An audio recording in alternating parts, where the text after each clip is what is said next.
Kira-kira ini semua sudah berkumpul ya, sudah ada, jadi bisa kita mulai saja. Silahkan dinyalakan kameranya sebelum kita mulai presentasi proposal penelitian yang terakhir.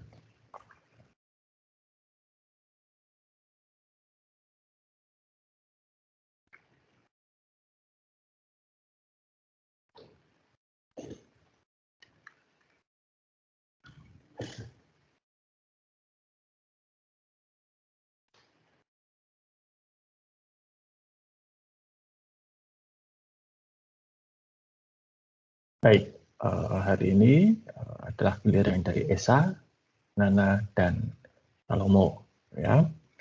Jadi segera kita mulai saja, dimulai dari Esa terlebih dahulu, kemudian Nana, dan terakhir nanti Salomo. Seperti biasa, ya partisipasi Anda di dalam diskusi itu dinilai, dan kemudian juga nanti presenter bertugas juga sebagai moderator. Ya. Oke, Nana, Esa sudah siap? Iya, Pak. Oke, silakan dimulai. Oke, saya izin share screen ya, Pak. Ya. Nah, apakah sudah terlihat, teman-teman? Oke, sip. Oke, saya mulai ya, Pak. Selamat pagi, Pak Samiaji dan teman-teman semuanya. Ini adalah laporan judul seminar proposal yang saya beri judul Analisis Sistem Informasi Penjualan di Mirota Kampus Yogyakarta. Nah, bagian berikutnya saya akan membahas mengenai latar belakang di mana Mirota Kampus ini memiliki 5 outlet yang tersebar di daerah Yogyakarta. Nah, nama Mirota Kampus juga nggak terlalu asing buat kita warga sekitar maupun warga pendatang karena barang yang dijual berikan itu cenderung harganya dapat bersaing dengan toko lainnya. Nah, hal ini juga membuat Mirota melakukan transaksi yang sangat banyak setiap harinya. Namun, beberapa kejadian membuktikan bahwa penggunaan SIA oleh Mirota Kampus untuk mencatat transaksi penjualan belum efektif. Hal ini dikarenakan masih banyak komplain dari konsumen akibat kesalahan pencatatan harga transaksi pembelian barang dan yang ada pada harga di label. Nah, adanya komplain dari konsumen ini menunjukkan bahwa penggunaan SIA oleh Mirota Kampus belum dapat menghasilkan pencatatan harga yang akurat yang terletak di kasir dengan yang diletak di barang display. Dari latar belakang tersebut, saya memberikan rumusan masalah yaitu bagaimana sistem informasi penjualan yang digunakan pada Mirota Kampus Yogyakarta untuk menghasilkan harga barang yang diperjualbelikan. Penelitian ini bertujuan untuk mendapatkan gambaran mengenai sistem informasi penjualan yang dilakukan untuk menganalisa agar dapat mengurangi resiko kesalahan yang ada. Batasan penelitian ini adalah menganalisis sistem informasi penjualan yang diterapkan di Mirota Kampus. Dalam hal ini adalah memeriksa apakah alur dari penggunaan sistem informasi penjualan sudah benar dilakukan atau belum. Lalu ini dasar teorinya, analisis sistem informasi akuntansi penjualan, di antara lain ada 5 poin, yaitu yang pertama SIA yang saya ambil dari Romney dan Steinbart pada tahun 2014 yang mendefinisikan SIA sebagai suatu sistem yang mengumpulkan, mencatat, menyimpan, dan mengolah data untuk menghasilkan informasi bagi pengambil keputusan. Dan juga saya menyambungkannya dengan menurut Susanto pada tahun 2018 yang mengartikan SIA sebagai sistem informasi akuntansi adalah kumpulan atau integrasi dari sub-sub sistem atau komponen baik fisik maupun non-fisik yang saling berhubungan dan bekerja sama satu sama lain secara harmonis untuk mengolah data transaksi yang berkaitan dengan masalah keuangan menjadi informasi keuangan. Bagian yang kedua, tujuan sistem informasi akuntansi sendiri saya ambil dari menurut Chris Miyaji pada tahun 2010 yang terdapat 4 bagian tujuan pokok sistem informasi akuntansi, yaitu yang pertama mengumpulkan dan memproses data tentang kegiatan organisasi bisnis secara efektif dan efisien. Lalu yang kedua, menghasilkan informasi yang berguna bagi pembuat keputusan. Yang ketiga, melakukan pengawasan yang memadai untuk menjamin bahwa data transaksi telah dicatat dan diproses secara akurat. Dan yang terakhir adalah melindungi data dan aset lain yang dimiliki oleh perusahaan. fungsi sistem informasi akuntansi yang kembali lagi menurut Romney dan Steinberg pada tahun 2014 memiliki 3 fungsi, yaitu yang pertama mengumpulkan dan menyimpan data mengenai aktivitas, sumber daya, dan personel organisasi. Lalu organisasi memiliki sejumlah proses bisnis seperti melakukan penjualan atau membeli bahan baku yang sering diulang. Yang kedua adalah mengubah data menjadi informasi sehingga manajemen dapat merencanakan, mengeksekusi, mengendalikan, dan mengevaluasi aktivitas, sumber daya, dan personel. Dan yang ketiga adalah memberikan pengendalian yang memadai untuk mengamankan aset dan data organisasi. Lalu yang keempat, komponen sistem informasi akuntansi menurut Romney dan Steinberg pada tahun 2014 di tahun yang sama dengan tujuan sistem informasi adalah mengklasifikasikan komponen SIA menjadi 4 komponen. Yang pertama, orang yang menggunakan sistem. Lalu yang kedua, prosedur dan instruksi yang digunakan untuk mengumpulkan, memproses, dan menyimpan data. Lalu data mengenai organisasi dan aktivitas bisnisnya, perangkat lunak yang digunakan untuk mengolah data. Dan tambahannya adalah infrastruktur teknologi informasi yang meliputi komputer, perangkat peripheral, dan perangkat jaringan komunikasi yang digunakan dalam SIAS itu sendiri, dan pengendalian internal dan pengukuran keamanan yang menyimpan data SIA. Lalu yang terakhir adalah sistem penjualan, yaitu suatu kesatuan proses yang saling mendukung dalam usahanya untuk memenuhi kebutuhan pembeli dan bersama-sama mendapatkan kepuasan dan keuntungan, yaitu dari MC Laird pada tahun 2001. Nah, metodologi penelitian yaitu yang saya gunakan adalah pengumpulan data observasi dan wawancara, di mana observasi sendiri menurut Abdurrahman Fatoni pada tahun 2006, yang berarti teknik pengumpulan data yang dilakukan melalui suatu pengamatan dengan disertai pencatatan-pencatatan terhadap keadaan atau perilaku objek sasaran. Lalu wawancara menurut ahli yang sama yaitu Abdurrahman Fatoni pada tahun 2006 juga wawancara teknik pengumpulan data melalui proses tanya jawab lisan yang berlangsung satu arah. Artinya pertanyaan datang 40 dari pihak yang diwawancarai dan jawaban yang diberikan oleh yang diwawancarai. Peneliti berencana untuk mengkombinasikan antara pengumpulan data, observasi, dan wawancara. Setelah hal itu dilakukan, data terkumpul. Berdasarkan data tersebut, peneliti berencana untuk menganalisis bagaimana sistem informasi penjualan dilakukan di Minata Kampus. Lalu ini rencana penelitian yang dibagi menjadi 6 bulan, yaitu studi literatur, pengumpulan data, analisis data, penulisan dan penelitian, dan pengumpulan skripsi serta penelitian. Studi literatur dilaksanakan dari awal Januari sampai dengan Mei. Lalu pengumpulan data direncanakan dari Februari sampai dengan Maret, analisis data dari Februari sampai dengan April, penulisan dan penelitian Februari sampai dengan Juni, dan pengumpulan juga Februari sampai dengan Juni. Oke, terima kasih untuk kesempatannya, Pak Samyadi dan teman-teman. Apabila ada pertanyaan boleh ditanyakan. Wah, kelihatan. Ya, putar. Oke. Aku Esa mau nanya. Salam. Oke, salam mau. Oke, pertanyaanku ini menurut peneliti, apakah masalah yang dipilih di Mirota itu dapat mewakili setiap toko yang mengalami kejadian yang sama gitu? Terus kenapa? Oke, terima kasih. Terima kasih kalau mau buat pertanyaannya. Kalau menurut saya pribadi, kalau untuk mewakili semua toko itu belum, karena di sini kejadian itu merupakan gejala yang harus ditindaklanjuti lagi dan diteliti lagi, dan terkadang sistem informasi penjualannya yang dilakukan dari setiap toko dan setiap toko itu berbeda. Jadinya mungkin belum bisa digeneralisasikan bahwa semua toko yang melakukan kesalahan yang sama itu masalahnya dan penyelesaiannya juga sama, tergantung dengan bagaimana keputusan dan kebijakan dari toko tersebut. Begitu, Salma. Terima kasih. Makasih Nan. Terima kasih Esa. Iya, sama-sama.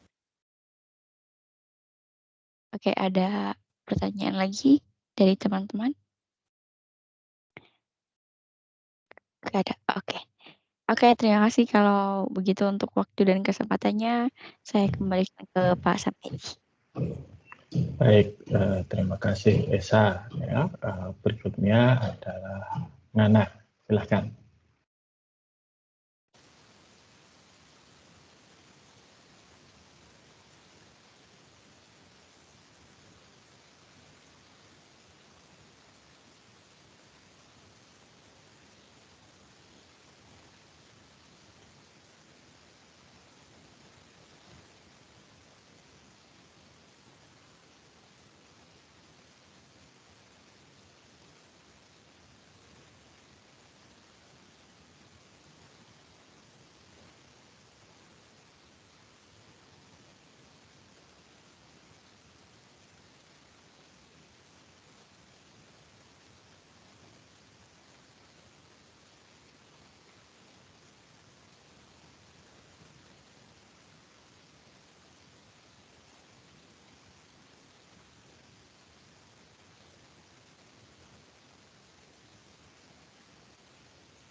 Nana, sorry, suaranya nggak masuk, Nak. Belum kedengaran, Nana. Halo? Ya, oke, silahkan.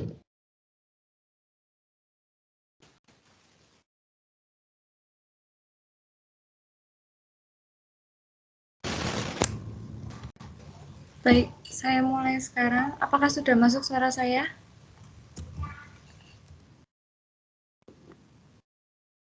Halo? Sudah. Oke. Maaf atas kendalanya. Untuk bab 1 pendahuluan mengenai latar belakangnya, LKP Natia Laksita itu berdiri pada 2 Februari tahun 1980 yang didirikan oleh Didi Nutowo. Nah, untuk lokasi ini atau perusahaan ini itu berfokus pada bidang pelatihan kursus dan entertainment. Untuk masalah yang saya temui dari perusahaan ini adalah, jadi itu ada perbedaan antara pembukuan, di mana pembukuan antara shift 1 dan shift 2 juga pembukuan ketika dicocokkan untuk dimasukkan ke dalam pembukuan ke sistem. Jadi sistemnya yang ada di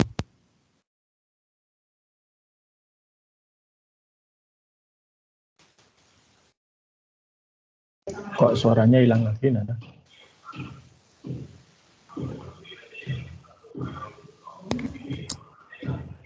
Halo? Ya, Oke. mungkin mic-nya bermasalah. Ya, kayaknya Pak. Pak. Ya. Baik, saya lanjutkan. Jadi di perusahaan ini itu memiliki sistem pembukuan dengan dua tipe, yaitu yang pertama ada manual dan dengan sistem. Yang untuk manual itu ketika digunakan ketika karyawan sedang bertugas atau sedang berada di shift-nya di hariannya. Pada hariannya itu dicatatnya dengan manual, yaitu dengan buku. Dan untuk akhir pembukuan itu digunakan dengan sistem. Nah, pada perbedaan itu kadang membuat kerugian di mana pencatatan antara shift 1 dan shift 2 itu terdapat perbedaan harga dan pemasukan yang harusnya, misalnya harusnya pemasukannya 500, nah itu tapi malah pemasukannya hanya 450. Nah itu ketika dicocokkan dengan pembukuannya itu ternyata juga tidak sinkron. Lalu untuk rumusan masalah yang saya ambil itu resiko yang dapat terjadi, apa resiko yang dapat terjadi pada sistem informasi akuntansi siklus pendapatan di LKP Natia Laksita. Yang kedua ada apakah sistem informasi akuntansi siklus pendapatan itu sudah memadai sesuai tujuan dan kebutuhan perusahaan. Lalu untuk batasan masalahnya, saya menurut peneliti itu akan melakukan batasan pada lingkup sistem informasi akuntansi siklus pendapatan yang hanya akan membahas pendapatan dari siklus penyewaan kostum. Untuk tujuannya, itu akan mengidentifikasi ancaman yang terjadi dalam sistem informasi akuntansi siklus pendapatan yang terjadi pada penyewaan kostum di LKP Natia Laksita dan menganalisa dan menilai apakah sistem tersebut sudah sesuai dan memadai tujuan atau kebutuhan perusahaan. Landasan teorinya yang pertama itu dari sistem sendiri. Sistem yang menurut Romein and Steinbart itu dapat dilihat di screen, lalu juga saya mengambil dari Mulyadi. Yang untuk Romein and Steinbart itu serangkaian 2 atau lebih komponen yang saling terkaitan dan berinteraksi untuk mencapai tujuan. Lalu sistem juga merupakan bagian dari sistem lain yang lebih besar dan terdiri dari berbagai sistem yang lebih kecil dan disebut dengan subsistem. Untuk yang Mulyadi itu suatu jaringan prosedur yang dibuat menurut pola yang terpadu untuk melaksanakan kegiatan pokok perusahaan. Lalu untuk karakternya sendiri, itu yang pertama ada komponen atau komponen sistem. Itu merupakan sejumlah komponen dengan bermacam-macam sistem itu terdiri dari sejumlah komponen yang bermacam-macam sifat sistemnya, membentuk suatu kesatuan dan saling mempengaruhi proses sistem secara keseluruhan. Lalu yang kedua ada boundary atau batasan sistem, merupakan batasan dari ruang lingkup yang membatasi suatu sistem dengan sistem lain. Lalu ada environment, itu lingkungan luar sistem, itu jadi terdapat 2 lingkungan luar lingkup, yaitu luar lingkungan yang menguntungkan dan merugikan. Lalu ada interface, itu penghubung sistem, itu penghubung ini mengalirkan sumber daya dari suatu subsistem ke subsistem yang lain.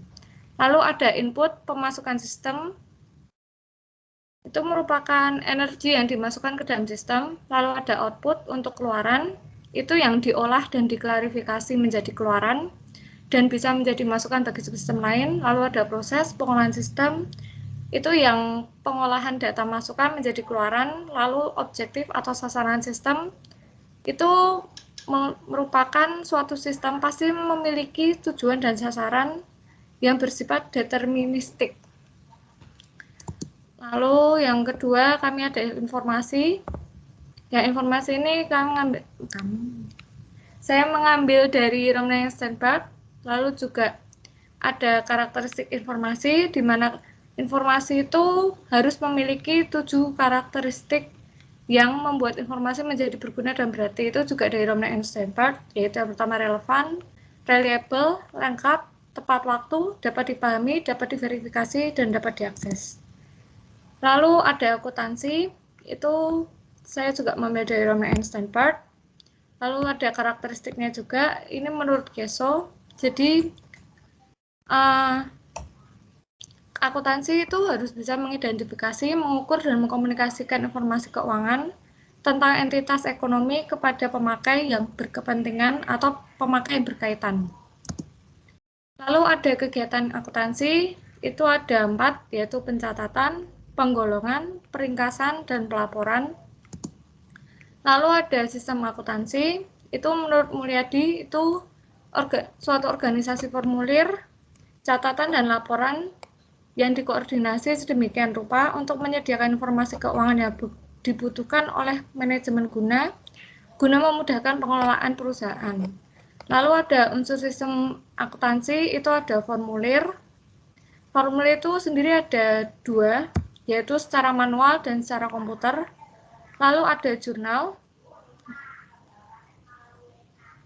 Ya.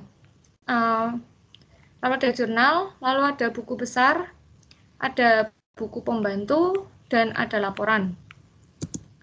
Lalu ada tujuan sistem akuntansi. Yang pertama itu sistem akuntansi itu bertujuan untuk menyediakan informasi, memperbaiki informasi, memperbaiki pengendalian akuntansi dan pengecekan intern, dan kalau bisa mengurangi biaya klerikal dalam penyelenggaraan catatan akuntansi. Lalu ada sistem informasi akuntansi yang saya ambil dari Mulyadi, yaitu kecerdasan alat penyedia informasi yang digunakan untuk mengumpulkan, mencatat, menyimpan, dan memproses akuntansi dan data lain untuk menghasilkan informasi bagi pembuat keputusan.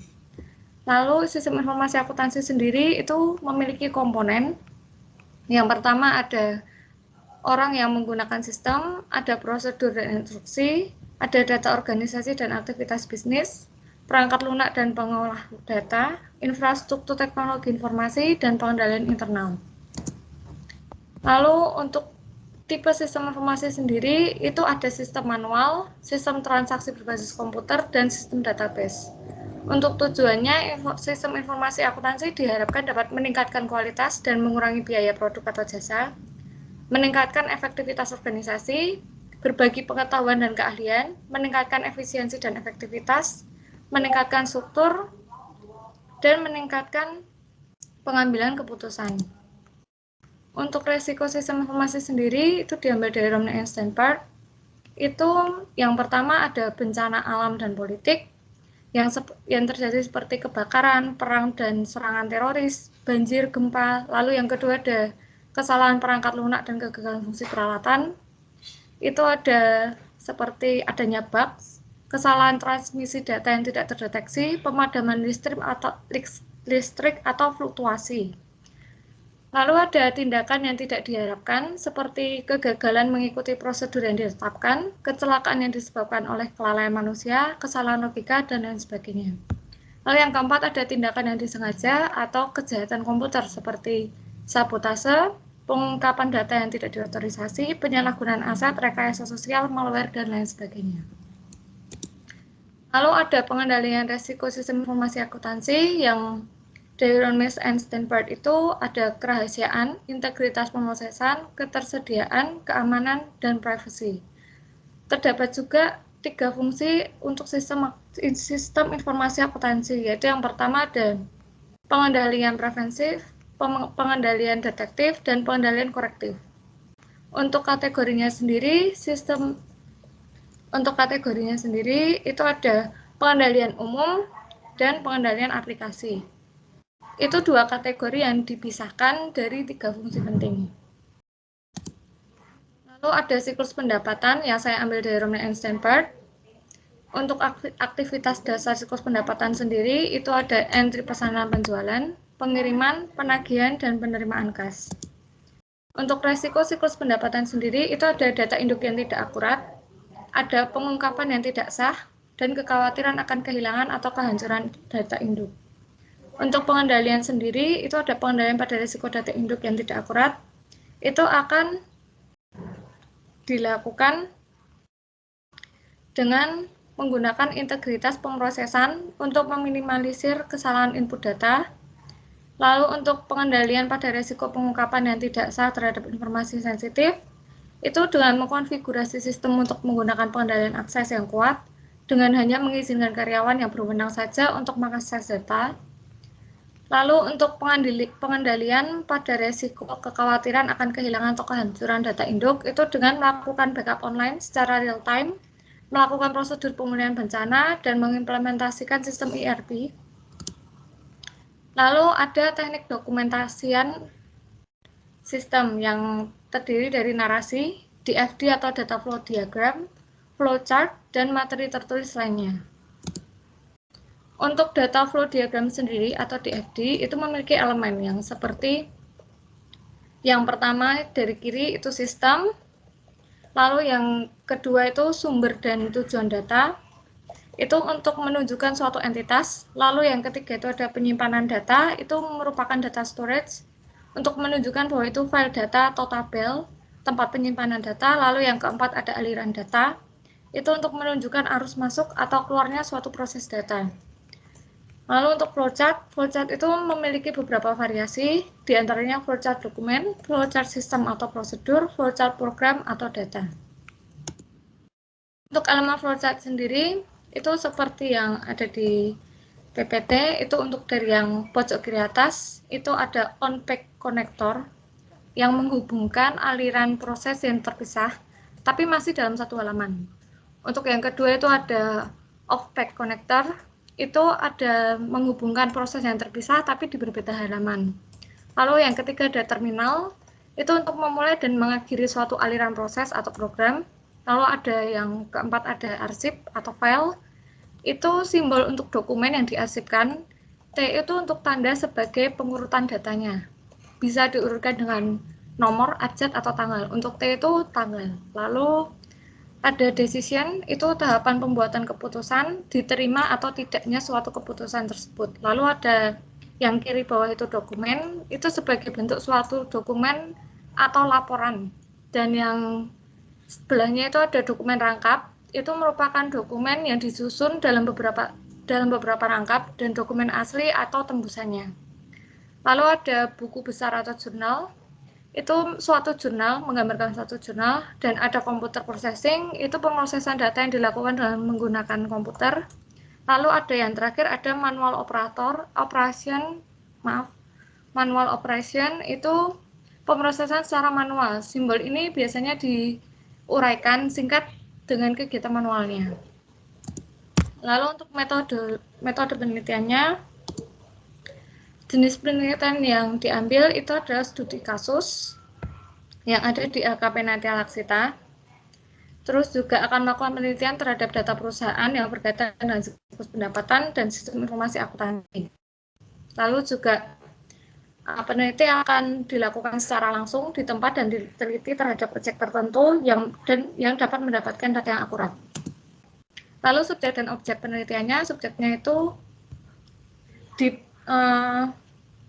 pada manajer dan bagian keuangan LKP Natia Laksita juga yang berkaitan, karyawan yang berkaitan atau data-data yang diperlukan gitu. Untuk objeknya itu sistem informasi akuntansi siklus pendapatan pada penyewaan kostum dan jenis pencatatan yang digunakan.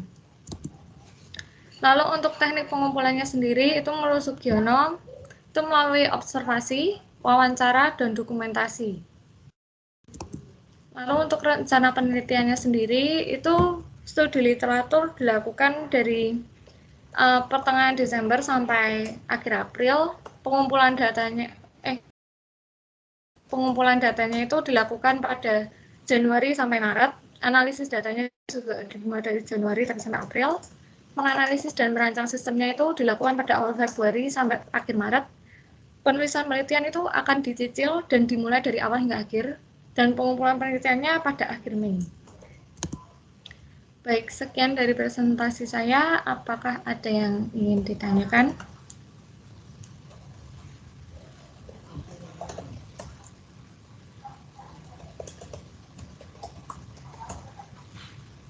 Baik, Valentinus Yobel.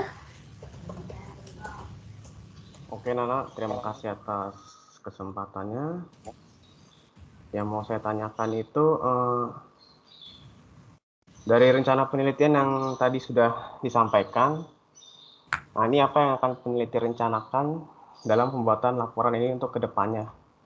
Maksudnya terhadap permasalahan yang dialami oleh si LKP Natia ini. Tadi kan Nana bilang ingin menganalisa dan menilai apakah sistem informasi akuntansi khususnya di siklus pendapatan ini di LKP Natia Laksita ini sudah memadai. Nah, cara peneliti untuk menganalisis SIA siklus pendapatan ini bagaimana gitu? Terima kasih. Oke, baik. Terima kasih Valentinus Yobel. Apakah ada yang ingin bertanya lagi? Sementara ini saya tampung.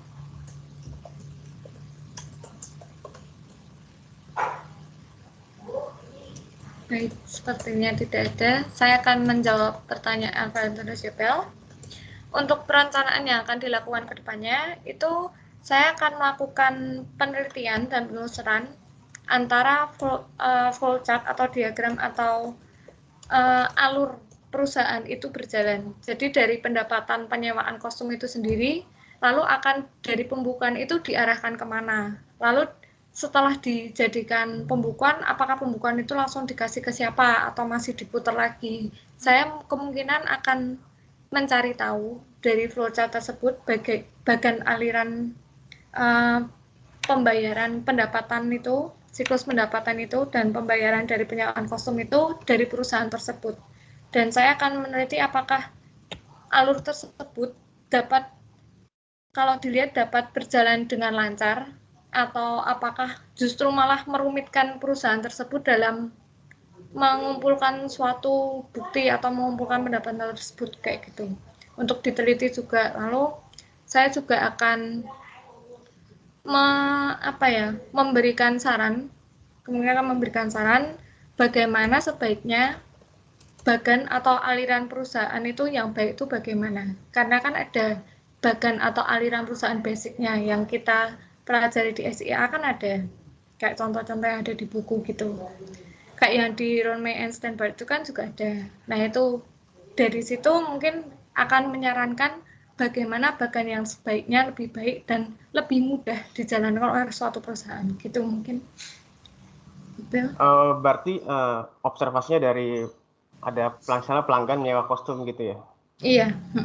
Itu berarti nanti di flowchartnya sampai ini kan, sampai pelanggan mengembalikan kostum itu lagi kan? Iya. Oh ya, oke, siap.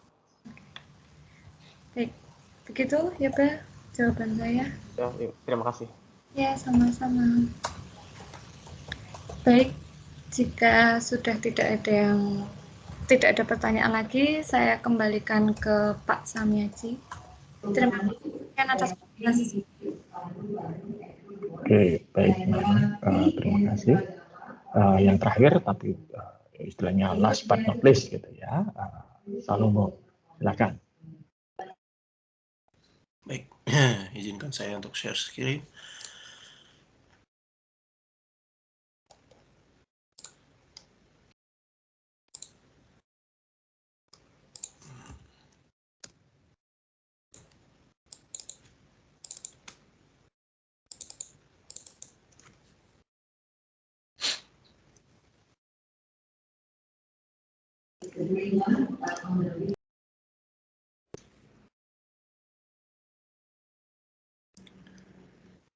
Mohon maaf, harus menunggu sebentar.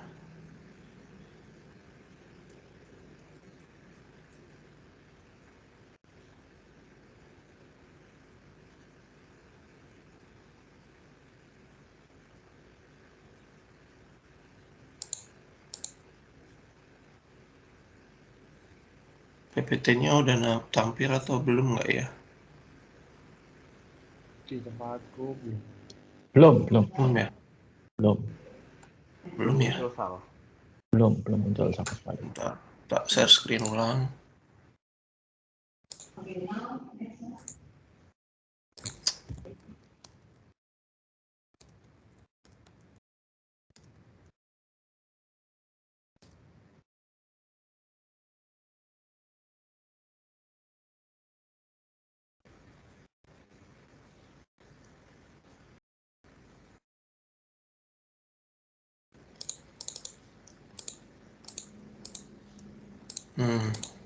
Oke, share screen ini manualnya.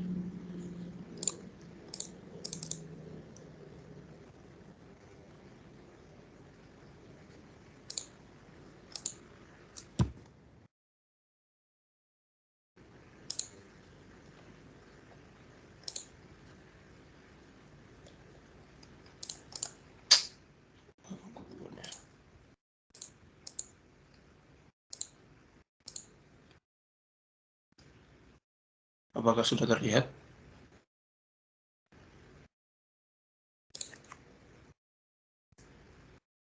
Sudah.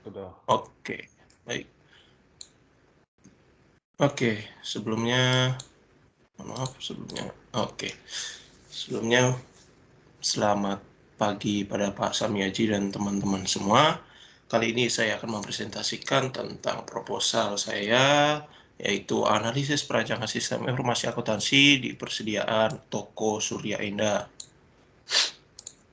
Oke, untuk latar belakang, di toko Surya Indah ini merupakan UMKM yang menjual banyak jenis barang bangunan, yang penjualannya barang itu diperkirakan 200 lebih jenis barang yang dijual, mulai dari pipa, tangki air, besi beton, mur, baut, dan sejenis lainnya. Dahulu toko tersebut itu menjual barang sekitar 100 jenis barang, kurang dari 100 jenis barang. Dan pada saat itu sistem pengelolaan persediaan masih kecil, jadi gudangnya itu masih kecil, dan luas bangunan penjualan tokonya juga masih kecil. Lalu persediaan barang tersebut juga masih belum memiliki gudang khusus, seperti itu.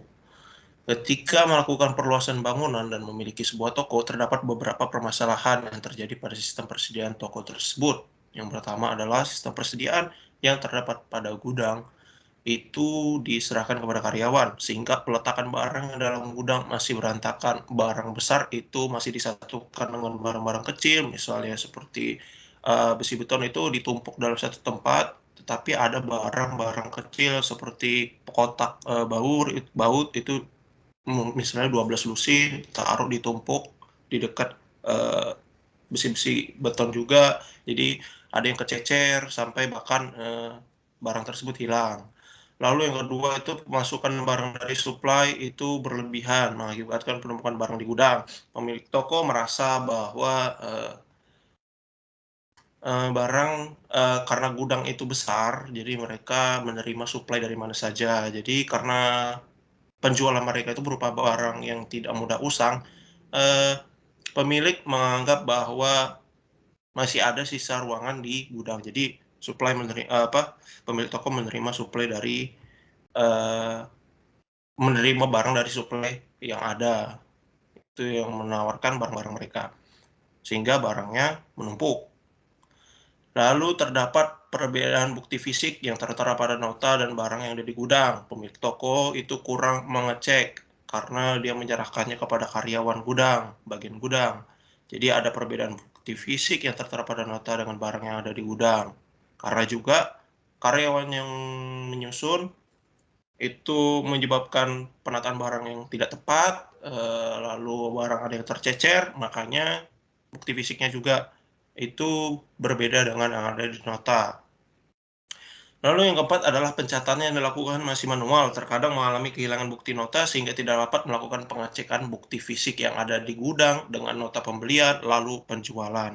Jadi barang yang masuk dan keluar dari gudang berbeda dengan yang ada dijual sehingga mengalami kerugian oleh pemilik yang ya kalau ditaksir sekitar 5% dari pendapatan. Apabila pendapatan mereka berkisar antara 20 juta, ya kerugian yang ditaksir ya sekitar 1 juta, seperti itu.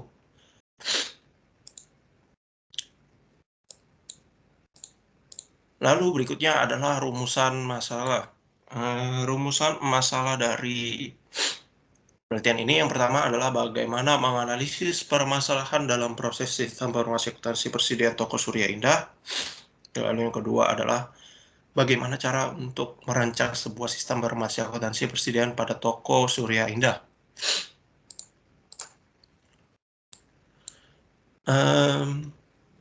Berikutnya adalah tujuan penelitian. Yang pertama adalah agar dapat mengetahui permasalahan dalam proses sistem informasi akuntansi persediaan pada toko Surya Indah.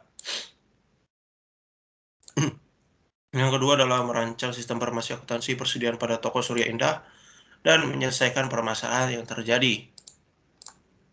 Dan batasan penelitian kali ini adalah penelitian hanya menganalisis sistem akuntansi persediaan pada toko Surya Indah, dan peneliti juga merancang sistem informasi akuntansi persediaan agar dapat menyelesaikan tujuan penelitian tersebut. Berikutnya adalah analisa dan perancangan sistem informasi akuntansi persediaan, itu dibagi menjadi 3. Itu pertama ada sistem informasi akuntansi, sistem persediaan barang dagang, lalu ada sistem informasi akuntansi persediaan. Yang pertama dalam sistem informasi akuntansi itu ada pengertian sistem informasi akuntansi yang diambil menurut Susanto tahun 2009 yang mendefinisikan bahwa sistem informasi akuntansi itu sebagai kumpulan dari subsistem yang saling berhubungan satu dengan yang lainnya dan bekerja sama dengan harmonis untuk mengolah suatu data keuangan menjadi informasi yang dapat membantu dalam proses mengambil keputusan pada bidang keuangan. Dan dapat diketahui bahwa dari definisi tersebut, sistem informasi akuntansi itu meliputi sebuah metode, teknik, dan prosedur untuk menginput dan memproses data akuntansi dengan tujuan menghasilkan informasi dalam bentuk laporan keuangan yang baik agar dapat membantu dalam mengambil keputusan pihak pemilik toko. Lalu yang kedua adalah ada tujuan sistem informasi akuntansi. Tujuannya sendiri saya ambil dari menurut Rizal dan kawan-kawan tahun 2015. Tujuan pertama dari sistem informasi akuntansi adalah menghasilkan informasi guna penilaian kinerja. Yang kedua adalah menjaga data masa lalu untuk keperluan audit. Yang ketiga adalah informasi yang dihasilkan dalam perencanaan dan pengendalian. Lalu yang keempat adalah informasi yang dihasilkan untuk penyusunan dan evaluasi anggaran. Dan kelima adalah menghasilkan informasi guna pihak internal dan eksternal untuk keperluan pengambilan keputusan. Mohon maaf, ada yang keenam. Yang keenam adalah kekayaan organisasi menjadi lebih aman.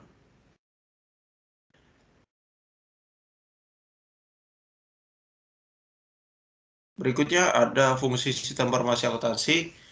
Fungsi sistem informasi akuntansi sendiri itu diharapkan dapat memberikan informasi yang berkualitas bagi pihak pemilik toko, khususnya bagi pihak toko juga itu menggunakan informasi untuk mengambil keputusannya. Yang pertama itu adalah membantu pengelolaan perusahaan dalam memenuhi tanggung jawab kepada pihak eksternal. Itu diambil dari Susanto tahun 2017. Lalu mendukung proses pengambilan keputusan, dan yang ketiga adalah mendukung aktivitas perusahaan sehari-hari. Berikutnya ada persediaan barang dagang. Dalam persediaan barang dagang ini nanti akan menjelaskan teori-teori mengenai pengertian persediaan barang dagang, jenis persediaan dagang, fungsi persediaan dagang, metode penilaian persediaan. Dan untuk pengertian persediaan barang dagang persediaan barang itu diambil dari Hani Handoko tahun 2000, menjelaskan bahwa persediaan itu merupakan sebuah kata yang digunakan untuk menunjukkan segala sesuatu atau sumber daya yang disimpan untuk antisipasi dalam munculnya permintaan. Dan berdasarkan PSAK nomor 14, terdapat 3 poin penting dalam definisi persediaan merupakan sebagai aset. Yang pertama, membentuk perlengkapan atau bahan yang digunakan dalam proses produksi atau pemberian jasa. Lalu yang kedua, tersedia untuk dijual pada kegiatan normal usaha. Lalu 3 adalah masih dalam proses produksi atau dalam perjalanan.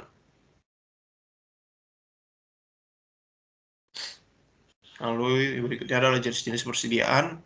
Dalam menentukan jenis persediaan, hal tersebut bergantung pada bentuk fisiknya, karena persediaan pada perusahaan dagang itu atau merchandiser akan berbeda dengan persediaan perusahaan industri manufacturer.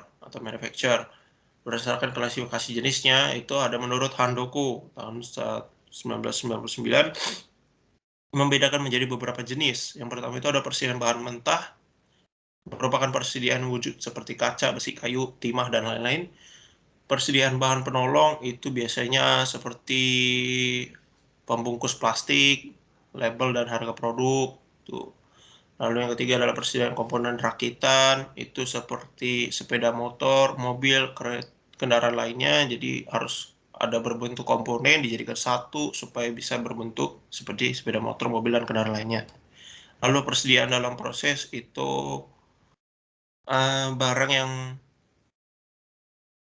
keluar dari tiap bagian departemen dalam proses produksi, bisa juga telah diolah menjadi suatu bentuk tetapi masih memerlukan proses lebih lanjut atau menjadi barang jadi. Lalu yang terakhir adalah persediaan barang jadi, merupakan persediaan yang seutuhnya telah selesai diproses dan diolah sehingga dapat siap untuk dijual, dikirim kepada pelanggan perusahaan. Nah, yang terdapat pada toko Surya Indah ini adalah persediaan barang jadi.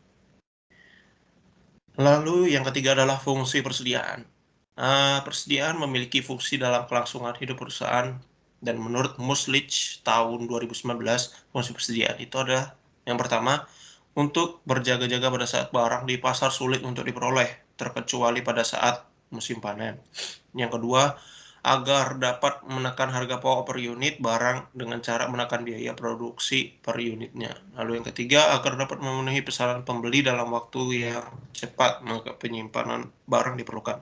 Jika perusahaan tidak memiliki persediaan, barang yang dalam pesanan tidak dapat dipenuhi dengan cepat, maka pembeli akan merasa kecewa dan berpindah ke tempat lainnya. Lalu yang keempat adalah metode penilaian persediaan. Metode penilaian persediaan itu menurut Zaki Baritwan tahun 2015 dibagi menjadi 3, yaitu ada metode harga pokok. Jadi pada metode harga pokok ini persediaan akhir nanti akan dicantumkan ke dalam neraca harga pokok persediaan. Dari nilai persediaan pada laporan keuangan neraca tidak ada perbedaan harga, sehingga metode pokok ini juga dibagi lagi menjadi 4 gitu. Yang pertama adalah metode rata-rata. Barang-barang yang dipakai untuk dijual atau diproduksi akan dibebankan ke harga produk rata-rata.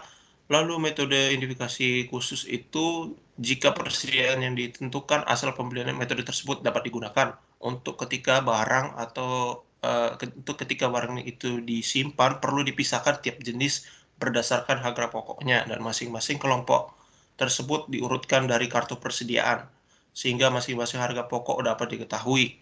Lalu metode FIFO, harga pokok persediaan itu dibebankan sesuai dengan urutan terjadinya. Jika terjadi pemakaian barang atau penjualan, maka barang yang paling terdahulu, lalu disusul barang yang masuk berikutnya. Sehingga persediaan dibebani harga pokok yang terakhir dan sebelumnya sampai persediaan cukup. Lalu yang terakhir ada metode FIFO.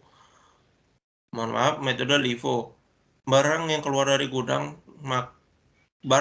barang keluar dari gudang, maka nanti akan dibebankan dengan harga pokoknya. Maka pembelian yang terakhir disusul dengan masuk yang sebelumnya, sehingga persediaan akhir dinilai dengan harga pokok pembelian yang pertama. Yang terakhir adalah metode harga pokok. Yang kedua adalah metode harga pokok atau harga pasar. Suatu metode pencatatan dalam neraca sebesar harga pokoknya, tetapi dalam keadaan tertentu perbedaan dari harga pokok dapat dibebankan jika saat akhir periode terdapat perubahan harga persediaan barang. Sehingga terdapat 2 ketentuan untuk penerapan standar biaya dan nilai realisasi bersih yang lebih rendah dari sebagai berikut. Yang pertama adalah taksiran harga jual dalam kegiatan usaha sehari-hari perlu dikurangi dengan biaya-biaya yang dapat diperkirakan terlebih dahulu untuk penjualannya. Lalu yang kedua, tidak boleh lebih rendah dari nilai realisasi bersih sesudah dikurangi dengan laba normal. Yang terakhir adalah metode harga jual. Terdapat 2 agar terimanya perbedaan harga pokok dan penilaian persediaan dengan harga jual bersihnya adalah sebagai berikut. Yang pertama adalah terdapat kepastian barang-barang tersebut dapat segera dijual dengan harga yang telah ditetapkan oleh pemilik toko. Yang kedua adalah barang tersebut merupakan produk standar di mana pasar dapat menampung serta harga pokok barang tersebut sulit ditentukan. Yang terakhir adalah sistem informasi akuntansi persediaan. Sistem informasi akuntansi persediaan itu merupakan sebuah alat yang digunakan untuk menghasilkan informasi persediaan sehingga memudahkan perusahaan dalam mengambil keputusan berdasarkan data yang telah dicatat. Dan menurut Mulyadi tahun 2008 terdapat sistem prosedur yang berkaitan dengan sistem akuntansi persediaan. Yang pertama itu prosedur pencatatan produk jadi. Proses ini mencatat tambahan kuantitas produk jadi dalam kartu gudang. Yang kedua adalah sistem perhitungan fisik persediaan. Lalu yang ketiga adalah prosedur permintaan dan pengeluaran barang dalam gudang.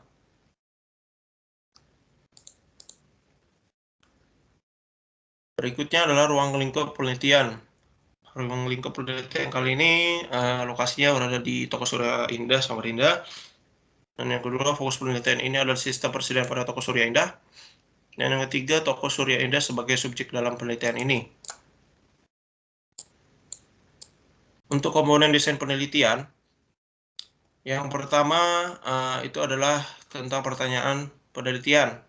Saya ambil definisinya berdasarkan menurut IIN tahun 2012, desain penelitian merupakan suatu rencana tindakan untuk bermula dari pertanyaan yang awal yang harus dijawab. Lalu ada serangkaian jawaban, maka lanjut ke pertanyaan tersebut.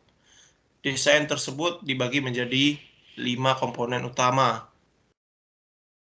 Yang pertama adalah tentang pertanyaan penelitian. Pertanyaan penelitian diberikan agar dapat mengklarifikasi permasalahan yang ada dan pertanyaan yang diberikan adalah tentang rancangan informasi sistem informasi akuntansi persediaan pada Toko Surya Indah. Lalu yang kedua adalah unit analisis. Unit analisis ini berhubungan dengan penentuan apa yang dimaksud dengan masalah penelitian yang sedang dilakukan. Terdapat analisis objek untuk penelitian ini antara lain. Yang pertama adalah analisis sistem persediaan yang terjadi saat ini. Lalu yang kedua adalah analisis pelaksana persediaan Toko Surya Indah saat ini. Lalu yang ketiga analisis rancangan sistem persediaan untuk pengendalian persediaan Toko Surya Indah. Lalu yang ketiga adalah logika data.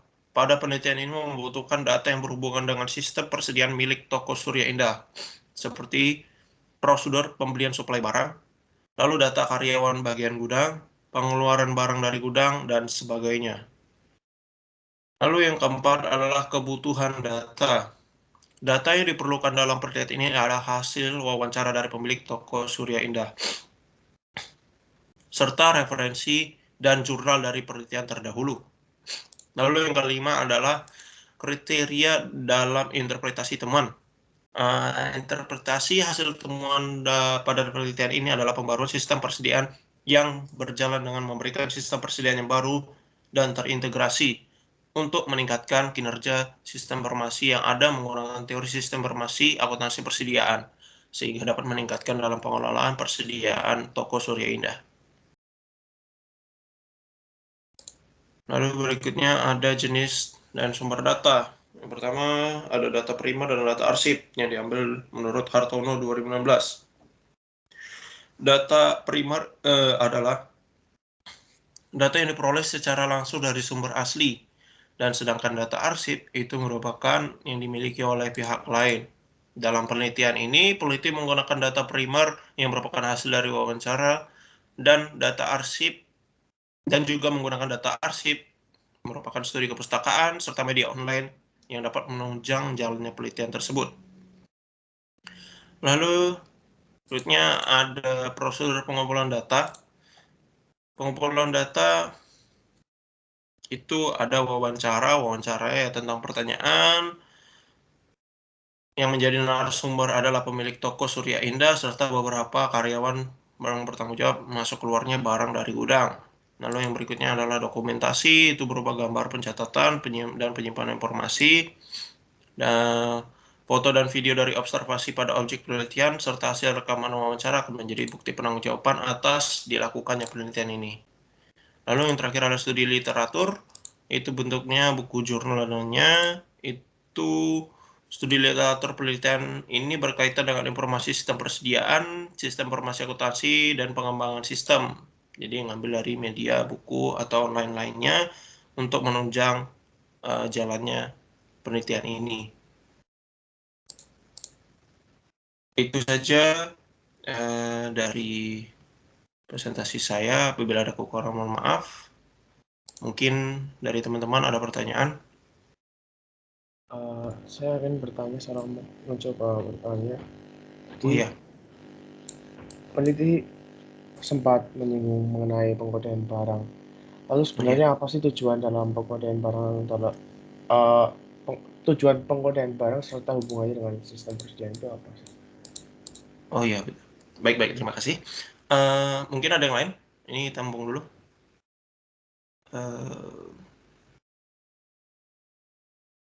Enggak ya, oke.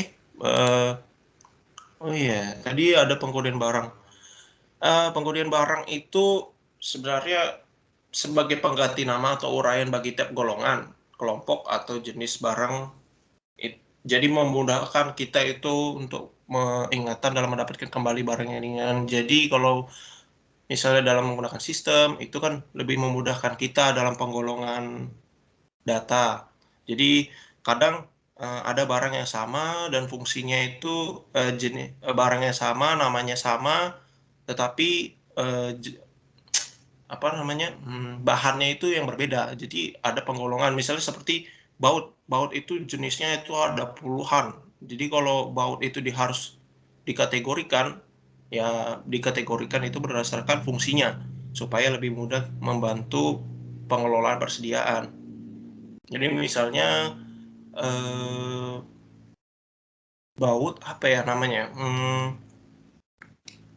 pengait lah ya kan, mungkin dikasih kode P, mulai diurutkan dari namanya, lalu diberi kode nomor, tujuannya itu untuk menentukan jenisnya supaya nanti nggak salah ketika dilakukan pencarian data melalui sistem informasi, apakah barangnya tersedia atau tidak, itu nanti dia akan muncul dibandingkan kita mencari namanya, karena nanti bisa keliru untuk mencari jenis namanya sama tetapi jenisnya berbeda.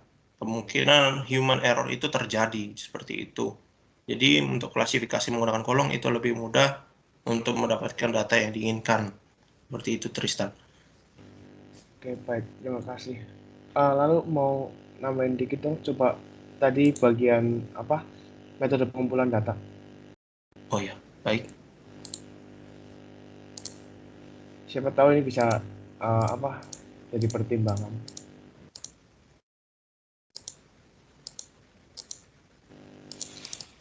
Di akhir apa ya?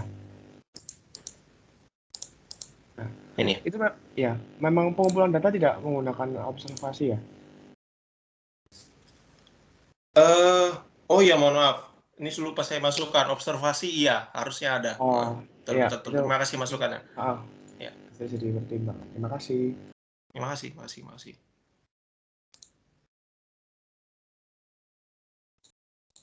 Baik, sudah tidak ada pertanyaan lagi. Itu saja dari saya. Mohon maaf apabila ada kesalahan dan kekurangan.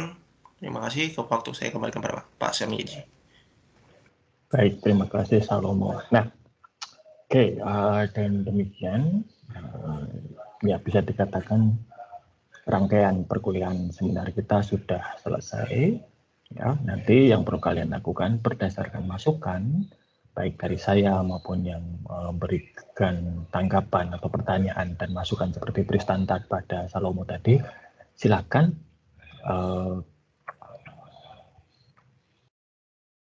proposal kalian direvisi.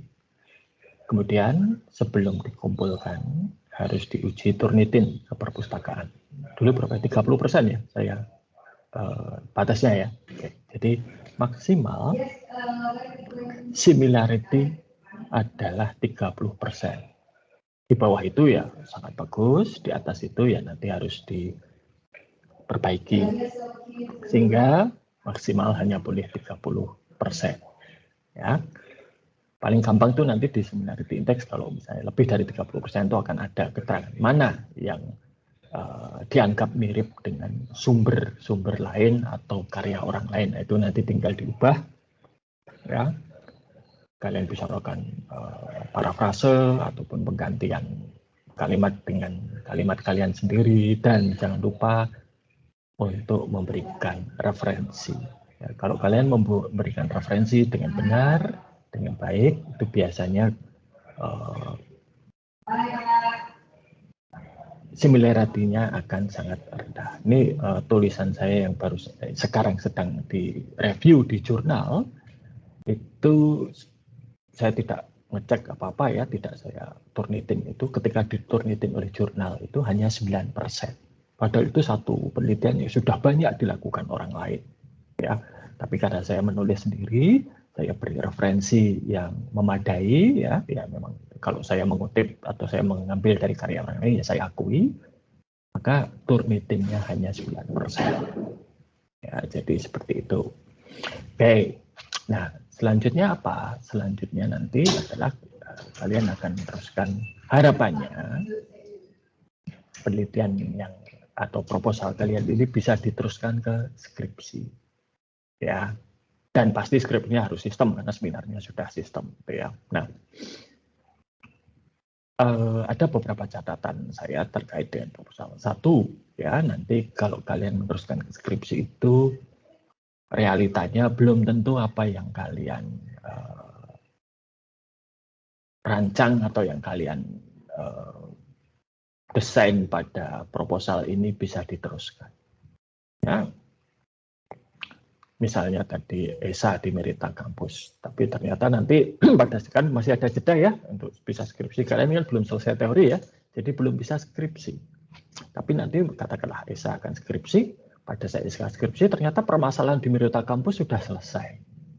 Sudah tidak ada lagi, mereka sudah memperbaiki ya kan, jadi tidak bisa dipakai. Dan itu bukan kesalahan ESA, bukan kesalahan siapapun gitu ya. Tapi emang kondisinya seperti itu. Atau mungkin Yobel gitu ya, sekarang hubungannya dengan toko listrik ya Yobel ya, nah itu baik, nanti pada saat Yobel akan skripsi ternyata toko listriknya yang hubungannya tadi dengan Yobel baik ternyata sedang mendendam pada Yobel gitu ya, misalnya entah kenapa gitu, jadi menolak ya, bisa jadi seperti itu ya. Atau perusahaannya bubar, orangnya ganti, dan lain sebagainya. Ya, atau bahkan ya berubah pikiran itu ya bisa tadinya mau lalu menjadi tidak mau, itu sering sekali terjadi, dan seperti itu kadang di luar kekuasaan kita. Ya. Nah, tidak ada yang bisa dilakukan kalau seperti itu kecuali nanti mengganti topik penelitian. Yang berikutnya adalah Salomo boleh di stop itu share screen-nya ya supaya tidak terlalu berat. Kemudian berikutnya yang saya sering menjumpai adalah kalau skripsi itu level S1 itu adalah mempraktekkan teori. Ya, jadi alur yang benar untuk penelitian itu ya seperti yang sudah kalian ada masalah, ya, masalah itu kalian teliti, kalian angkat menjadi skripsi. Bukan sebaliknya. Kalian punya alat, misalnya katakanlah UTAUT gitu ya, UTAUT kalian paksakan untuk di satu. Nih ada yang mahasiswa akan pendadaran kemarin saya baca skripsi, bukan skripsinya, ringkasannya gitu ya. Mosok dari 15 hipotesis yang terbukti hanya 4. Dia menggunakan UTAUT. Berarti kan kalau seperti itu ya orang boleh mengatakan hipotesis tidak terbukti itu tidak apa-apa. Ya kalau hanya 1 atau 2. Lah 15 hipotesis tidak terbukti 11 ya. Itu berarti ada yang salah dengan desain penelitiannya. Dan saya kalau setelah saya baca, saya yakin bahwa UTAUT tidak cocok untuk permasalahan tersebut. Dan jangan dikira kalau hipotesis tidak terbukti lalu tidak apa-apa ya. Teman saya dulu itu ambil S3 di Manchester, University of Manchester. Salah universitas mungkin 3 besar di Inggris ya setelah Cambridge dan Oxford. Hipotesisnya tidak terbukti, ya dia nggak lulus, ya, tidak diluluskan, tidak dapat gelar doktor. Ya, jadi akan sangat salah kalau mengatakan hipotesis tidak terbukti itu tidak apa-apa, keliru besar. Ya kalau dari 15 tidak terbukti 2, 3, oke lah. Gitu ya. Dulu di UI ada 13 hipotesis tidak terbukti semua, bangga lagi gitu kan. Wah ini ada yang salah. Kalau sampai hipotesis tidak terbukti itu berarti desain penelitiannya keliru.